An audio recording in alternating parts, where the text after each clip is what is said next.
Never been gaslit this bad. I'm doing research for my paper, and I found out, I didn't know before, that Jim Crow was the name of a character in minstrel shows where they used to do blackface and make fun of slaves.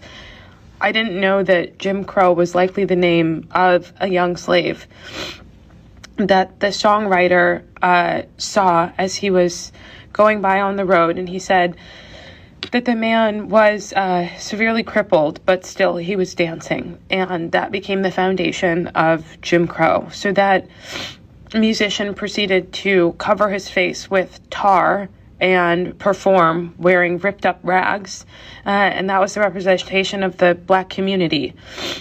When white people saw that, they thought that that name perfectly embodied the restructuring at the time. They called it the Redemption era, after the antebellum era, where they decided not to pay attention to the 14th and 15th Amendment and just make all these laws that made it impossible to be a person, to have any value. I really didn't understand that all this stuff was so very connected and so like in our face. I've been running into a lot of barriers. A lot of the stuff's not written down because they didn't let enslaved people learn how to read or write, and they didn't want them to be able to speak their native languages. They didn't want them to be able to keep this kind of history alive.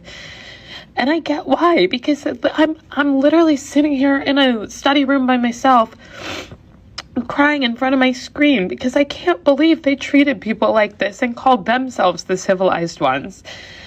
So that was just a little PSA. Stay woke, stay blessed.